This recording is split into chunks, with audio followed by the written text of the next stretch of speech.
Hello ചെമ്മനപ്പള്ളി Sachin രവതി ഇന്നത്തെ വിശേഷത്തിലേക്ക് ഏവർക്കും സ്വാഗതം. അതിൻ്റെ ശ്രുതി കുറേ കള്ളത്തരങ്ങളൊക്കെ പറഞ്ഞ് ഒപ്പിച്ചു. വീരാനുമായിട്ട് വീഡിയോ കോളിലൊക്കെ ചെയ്ത് അപ്പോൾ സച്ചിക്കും രവതിക്ക് ഉറപ്പായിട്ട് സംശയം ഉറപ്പിക്കുകയാണ്. ഇറച്ചിക്കടയിൽ നിന്നാലോ ഫോൺ ചെയ്യുന്നത്. അപ്പോൾ ആ ഒരു കടയൊക്കെ രവതിക്ക് കറക്റ്റ് അറിയാനൊക്കെ കഴിയുന്നുണ്ട്. അങ്ങനെയൊക്കെ പറഞ്ഞൊപ്പിച്ച് ഫോണും കട്ട് ചെയ്യുവാണ്.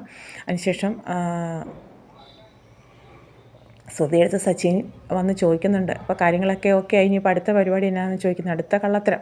അപ്പോൾ ഇത് കേൾക്കുമ്പോഴാണ് ചന്ദ്രയും ശ്രുതിയൊക്കെ അവർക്ക് നേരെ ചിരിയാണ്. അപ്പോൾ ചന്ദ്ര പറഞ്ഞ മേലാലും എൻ്റെ മോളെ ഈ ശല്യം ചെയ്യാനോ അവൾക്കെതിരായിട്ട് എന്തെങ്കിലും കാര്യങ്ങൾ പറഞ്ഞുകൊണ്ട് ഇനി വന്നു കഴിഞ്ഞാൽ ശരിയാക്കാൻ രണ്ടും പൊയ്ക്കളാനാണ് പറയുന്നത്. അവളൊന്നാമത് ടെൻഷനിലും വിഷമത്തിലൊക്കെ ഇരിക്കില്ല. ആ സമയത്ത് ചോദ്യം ചെയ്യലോ പറച്ചിലോ ഒന്നും വേണ്ട എന്നൊക്കെയുള്ള രീതിയിൽ പറയുകയാണ്. അപ്പോൾ അതിനുശേഷം പിന്നീട് കാണിക്കുന്നത് ശ്രുതി അടുത്ത പ്ലാനിങ്ങിനായിട്ട് മീരയെ കാണാനായിട്ട് പോവുകയാണ്. അവിടെ ചെന്നിട്ട് വീരാനെ വിളിക്കുന്നുണ്ട്. കാരണം ഇനിയിപ്പോൾ ചിതാഭസ്മം ഫോട്ടോയും വേണമല്ലോ. അപ്പോൾ വീരാൻ്റെ കയ്യിൽ ഫോട്ടോയൊന്നുമില്ല. ഇനിയിപ്പോൾ എന്താ കൊടുക്കുക? അപ്പോൾ ചിതാഭസ്മത്തിനായിട്ട് പറയുന്നത് കുറച്ച് ചാരം എവിടുന്നെങ്കിലും വാരി ഒപ്പിച്ച് ഒരു മൺകലത്തിലൊക്കെ കെട്ടി കൊണ്ടു കൊടുക്കാനായിട്ടാണ് പറയുന്നത് കേട്ടോ. അപ്പോൾ എന്തെങ്കിലും ഒന്ന് കാണിക്കണം തെളിവുകൾ. അപ്പോൾ ആദ്യമേ തന്നെ വീരാനെ പുകഴ്ത്തുകയാണ്.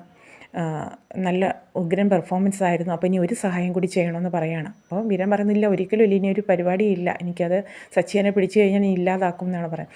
അത് പറ്റത്തില്ല സാർ, ഒരു വട്ടം കൂടെ എന്നെ ഒന്ന് ഹെൽപ്പ് ചെയ്യണം, ഒരേ ഒരു വട്ടം മാത്രം മതി, ഇനി ഇതും കൂടെ ആയാൽ ഞാൻ പിന്നെ ഒരു സഹായത്തിന് വരില്ല, ഇല്ലെങ്കിൽ എന്നെ വീട്ടിൽ നിന്ന് ഇറക്കി വിടും, എൻ്റെ ജീവിതം നശിക്കുമെന്നൊക്കെ പറഞ്ഞ് കരഞ്ഞ് കാല് പിടിക്കുകയാണ്.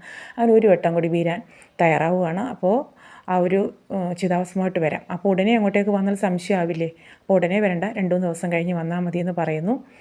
അതിനുശേഷം പിന്നെ അടുത്ത പരിപാടി എന്ന് വെച്ച് കഴിഞ്ഞാൽ അമ്മയെ വിളിക്കാമെന്ന് പറയുന്നു. അമ്മയെ വിളിച്ചിട്ട് വിമല, അതാണല്ലോ ശ്രുതിയുടെ യഥാർത്ഥ അമ്മ, അവരെ വിളിച്ചിട്ട് ഇതുപോലെ അച്ഛൻ്റെ ഫോട്ടോ ഉണ്ടോ എന്ന് ചോദിക്കണം. അപ്പോൾ ഉണ്ട്, കാര്യം എന്താണെന്നൊക്കെ തിരക്കുന്നു. അപ്പോൾ ഈ ഒരു വിവരങ്ങളൊക്കെ പറയുന്നു. അമ്മ ഇവിടെ ഭയങ്കര പ്രശ്നമാണ്, എൻ്റെ ജീവിതം ആകെ ആയിരിക്കുകയാണ്, ഇനിയിപ്പോൾ അത് ഒരു കള്ളത്തരമൊക്കെ കണ്ടുപിടിക്കപ്പെടുമെന്ന് തോന്നുന്നൊക്കെ പറയുമ്പോൾ അമ്മ പറയുന്നുണ്ട്, മോളെ സത്യങ്ങളൊക്കെ തുറന്ന് പറഞ്ഞു കഴിഞ്ഞാൽ ഈ പ്രശ്നമൊന്നും ഉണ്ടാവില്ലല്ലോ. പക്ഷേ അത് കേൾക്കുമ്പോൾ ശ്രുതിക്ക് ഒട്ടും പിടിക്കുന്നില്ല. അതൊന്നും തുറന്ന് പറയാൻ ശ്രുതി തയ്യാറുമല്ല. അപ്പോൾ അച്ഛൻ്റെ ഫോട്ടോ ഒക്കെ ഇട്ട് കൊടുക്കുന്നു. അതൊക്കെ ഫ്രെയിം ചെയ്താണ് തിരിച്ച് വീട്ടിലേക്ക് വരുന്നത്. അതുപോലെ തന്നെ വീട്ടിലേക്ക് വന്നിട്ട് ഇതൊക്കെ കൊണ്ട് കാണിക്കുമ്പോൾ സച്ചിയും രവിയും പറയുന്നത് ചിലപ്പോൾ ഒറിജിനൽ അച്ഛൻ തന്നെ ആയിരിക്കും, അദ്ദേഹം ചിലപ്പോൾ മരിച്ചിട്ടുണ്ടാവും. അപ്പോൾ അതുപോലെ അമ്മയും പറയുന്നുണ്ട് ഇതൊരിക്കലും പിടിക്കപ്പെടില്ല, കാരണം മോളുടെ അതേ ചായയാണ് അച്ഛന് എന്നൊക്കെ പറയുകയാണ്. അപ്പോൾ അങ്ങനെ ഫോട്ടോ ഒക്കെ സംഘടിപ്പിച്ച് ഫ്രെയിം ചെയ്ത് വീട്ടിലേക്ക് വരുവാണ്. അപ്പോൾ എല്ലാവരും കൂടിയിരിക്കുന്ന സമയത്ത് വർഷം വന്നിട്ട് പറയുന്നുണ്ട്, അപ്പോൾ എല്ലാവരും വന്നല്ലോ, ഇനിയിപ്പോൾ ഒരു വിവരം പറയാനൊരു സർപ്രൈസ് ആയിട്ട് പറയുകയാണ്. അപ്പോൾ പെട്ടെന്ന് രേവതി പറയുന്നത്, എന്താണെന്ന് എനിക്കറിയാം, നിങ്ങളുടെ വിവാഹ വാർഷികം അല്ലേന്ന് ചോദിക്കണം. അത് രേവതി ചേച്ചി എങ്ങനെ മനസ്സിലായി? ഇതൊക്കെ എനിക്കറിയാം, ഇവിടെ ആർക്കും അറിയുന്നുണ്ട്, അല്ലെങ്കിൽ എനിക്കിതൊക്കെ നോക്കി വെച്ച് കാണാം. അതുപോലെ തന്നെ അമ്പലത്തിലെ ഒരു വിശേഷ പൂജയും കാര്യങ്ങളൊക്കെ ഞാൻ പറഞ്ഞിട്ടുണ്ട്. പിന്നെ അപ്പോൾ പറയുന്നുണ്ട് ഇതുപോലെ ശ്രുതി അച്ഛൻ മരിച്ചല്ലേ, എടുത്തിട്ട് അച്ഛൻ മരിച്ചല്ലേ, അപ്പോൾ നമ്മൾ ആഘോഷങ്ങളൊക്കെ, അപ്പോൾ ശ്രുതി അതൊന്നും സാരമില്ല ശ്രീകാന്തേ, ആഘോഷങ്ങളൊക്കെ നടക്കട്ടെ എന്നാണ് പറയുന്നത്. അങ്ങനെ വർഷ പറയുന്നുണ്ട്, ഇതാണ് എനിക്ക് രേവതി ചേച്ചി ഏറ്റവും ഇഷ്ടമായിട്ടുള്ളത്, ഇതുപോലുള്ള കഴിവുകൾ സ്നേഹവും ഒക്കെ ഉള്ളതുകൊണ്ടാണ് രേവതി ചേച്ചി എനിക്ക് ഏറ്റവും കൂടുതൽ സ്നേഹം. അത് കേൾക്കുമ്പോൾ രവീന്ദ്രനും സന്തോഷമാകുന്നുണ്ട്. ചന്ദ്രയ്ക്കൊന്നും പറയാനും പറ്റുന്നില്ല, ചന്ദ്ര ആകെ ഇങ്ങനെ കളിപ്പിലാണ്. അങ്ങനെ ശ്രുതിയുടെ അച്ഛൻ്റെ ഫോട്ടോ ഒക്കെ കൊണ്ടുവച്ചു. അതിലേക്ക് ഇടാനൊരു പൂമാലയൊക്കെ കൊടുക്കുന്നുണ്ട് രേവതി.